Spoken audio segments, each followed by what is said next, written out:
Welcome to day 5 of Navratri. और आज का दिन स्कंद माता का है, तो माता जी का रूप। तो इस 5वें दिन में देखिए, चौथा दिन कुष्मांडा का था, तो वो कंसीव करती हैं और आज का दिन वो माता बन जाती है। तो माता भी किसकी? तो महान कार्तिकेय जी की। कार्तिकेय जी कौन थे? जो देवताओं के सेनापति थे, वो हैं हमारे कार्तिकेय जी। और कार्तिकेय का जीवन का जो कहानी होता है ना, वो बड़ा इंटरेस्टिंग सा है। एक था राक्षस, उसका नाम था तारकेश्वर। तो ये जो राक्षस था ना, ब्रह्मा जी की घोर तपस्या की उसने और ब्रह्मा जी से वरदान मांगा। बोले कि मैं अमर हो जाऊं।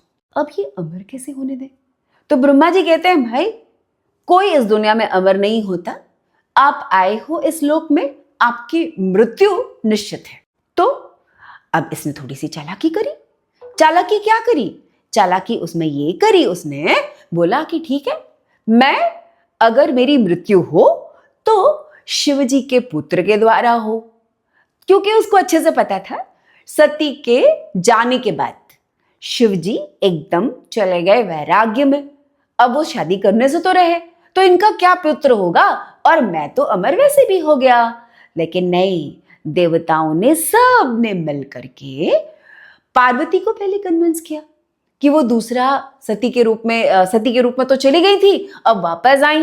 हाँ, तो हिमालय की पुत्री हुई, शैलपुत्री, हमने देखा था, है ना। और फिर उसके बाद उन्होंने ब्रह्मचारिणी बनकर के खूब तपस्या करी और शिव के साथ उनकी शादी हो गई।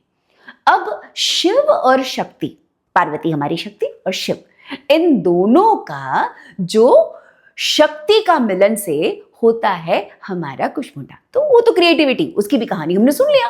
अब इसके बाद ये माता जी इस बच्चे को जन्म देती हैं, जो बहुत ही ज्यादा अग्नि के रूप में था, बहुत इंटेलिजेंट और बहुत अच्छा एक बच्चा उनका हुआ। इनके 6 सिर थे।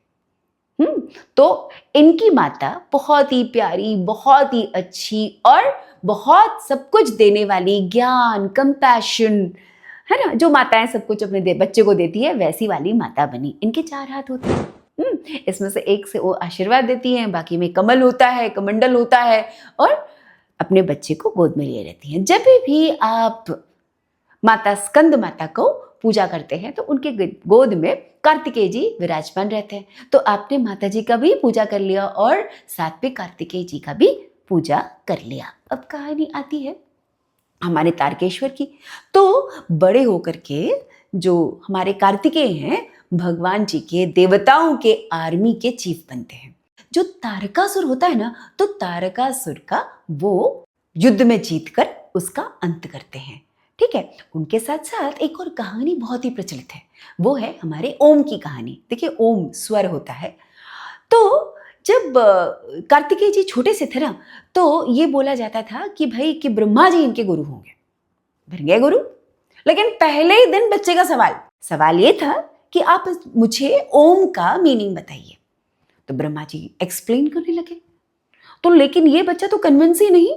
बहुत दिन बताने के बाद ब्रह्मा जी शिव जी के पास जाते हैं, हाथ जोड़ के बोलते हैं, भाई मैं ओम का मतलब बताने की कोशिश कर रहा हूं आपका बेटे, लेकिन आपका बेटा कन्विंस ही नहीं है, वो इतना ज्यादा इंटेलिजेंस है।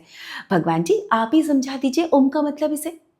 तो भगवान जी ने उसे ओम का मतलब समझाना शुरू किया शिव जी ने। तो शिव जी से भी नहीं हो पाया। फिर आखिर में ओम का असली मतलब कार्तिकेय जी शिव जी को समझाते हैं। तो सोचे, इतना इंटेलिजेंट बच्चा। तो आप अगर स्कंद माता की ध्यान करते हैं तो आप विशुद्धि चक्र में ध्यान देते हैं। ठीक है, तो आपका विशुद्धि चक्र मतलब सब डायरेक्शन में प्योर, वो होता है विशुद्धि चक्र। तो आप अपना ध्यान 5वें दिन में विशुद्धि चक्र पे लगाइए, और हो सकता है कि आपके जो बच्चे होंगे वो उतने ही ब्रिलियंट, उतने ही इंटेलिजेंट, उतने ही वैभवशाली जितने कार्तिकेय भगवान हुए थे। ठीक है, मिलते हैं 6 डे में।